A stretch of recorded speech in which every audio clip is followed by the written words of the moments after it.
If you live in the Lake Tahoe Basin, you live with the threat of wildfire. Much of this region is considered a high fire hazard environment. It has all the ingredients necessary to support intense, uncontrollable wildfires. Within these hazardous areas, we've built homes, even entire communities. And unfortunately, many of the people who live here are not prepared to survive a wildfire. The Angora fire is a vivid reminder that the threat of wildfire in the Lake Tahoe Basin is real. In 2007, this fire destroyed 254 homes, damaged 35 more, and injured 3 people. And the conditions that allowed the Angora fire to occur were not unique. This type of fire could happen in many other areas of the basin. Hi, I'm Brent Boynton. Welcome to Living with Fire in the Lake Tahoe Basin, a program about how to live more safely in high fire hazard areas. We'll show you how you can reduce the threat of wildfire to your home by following recommendations developed by Lake Tahoe's firefighting experts. Watching this program and taking action just might save your home during a wildfire.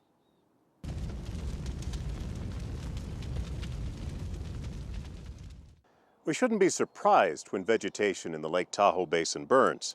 Fire has been a natural part of the lake's environment for thousands of years. Before the European American settlement of this basin, naturally occurring fires were frequent and of low to moderate intensity. This map of the Lake Tahoe Basin shows the pre-settlement occurrence of fire. The pale yellow represents areas that burned every 5 to 18 years on average. Notice that the vast majority of Lake Tahoe Basin homes lie in this area. The frequent low to moderate intensity fires created a more open park-like forest. This is a photograph of Emerald Bay taken in the 1890s. Notice the separation between tree canopies. Today's forest looks very different. This photograph is of the same location but taken 100 years later. Notice the large trees in the 1890s photograph are still there, but there's been a dramatic increase of understory trees and shrubs. After European American settlement, the frequent low-intensity fires became much less common. Without the thinning effect of fire, Lake Tahoe's forest grew thick with trees and shrubs. Under these conditions, uncontrollable, high-intensity fires such as the Angora fire are much more likely. And in this hazardous environment, we have placed thousands of combustible wood homes.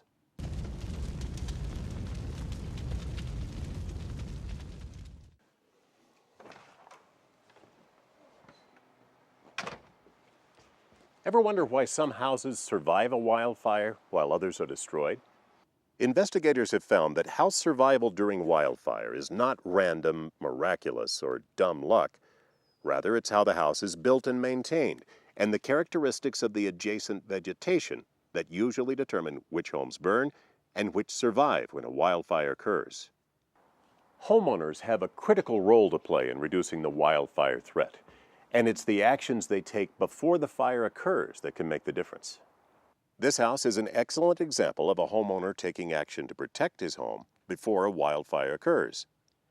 Originally, this house had a wood shake roof and overgrown, flammable vegetation.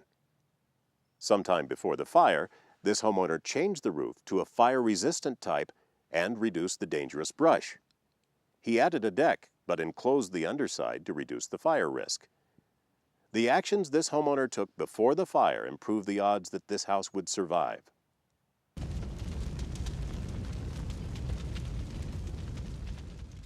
Before we talk about making your home more fire safe, we should understand how a fire might threaten your house. A wildfire will threaten your home in 3 ways: contact by flames, radiated heat, and flying embers. Contact by flames is probably what most people envision when they think of wildfires threatening homes. This occurs when a fire burns close enough to the house that flames touch and ignite the home. Radiant heat is produced by invisible electromagnetic waves that travel out in all directions from a flame. If a house receives enough radiated heat for sufficient time, it will ignite without flames even touching it. Sometimes radiated heat can break windows and allow burning embers to be blown into the house. Radiated heat melted the vinyl siding on this Tahoe home. Flames never touched it. Most homes, however, are destroyed because of flying embers.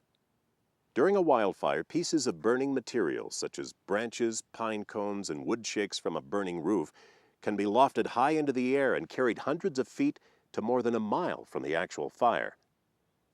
The holes that burn through this trampoline indicate the number of embers that were landing on and near this home during the fire. Burning embers can also be carried by wind and fire whirls. If burning embers land on easily ignitable materials, such as wood shake or shingle roofs, pine needles in rain gutters or under decks, dry weeds or other combustible vegetation, trash, or wood piles, a new fire can start. Burning embers probably ignited this home. Notice that the adjacent forest is not burning.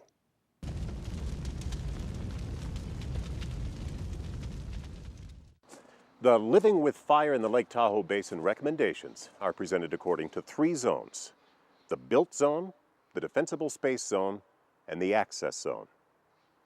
Built zone recommendations pertain to house construction and maintenance. Defensible space zone recommendations concern the management of vegetation growing near their home. And the access zone recommendations allow firefighters to locate your home in a timely manner. The built zone recommendations are designed to make the house more difficult to ignite. If the house doesn't catch fire, it can't burn. The built zone includes the house, attached decks and other structures within 30 feet that might pose a fire threat. Houses with wood shake or shingle roofs are much more likely to be destroyed during a wildfire than homes with fire-resistant roofs. Burning embers landing on wood shake or shingle roofs can easily ignite them. If you have a wood shake or shingle roof, consider replacing it with a fire-resistant type. Lake Tahoe Basin firefighting agencies recommend or require Class A roof coverings.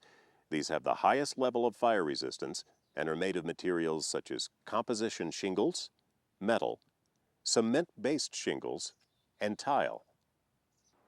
Please note that these materials must be properly installed to receive a Class A rating. Check with your local fire protection agency for details about proper roofing. Regardless of the type roof you have, keep it free of fallen leaves, needles, and branches during fire season. Also, repair or replace roofs in poor condition.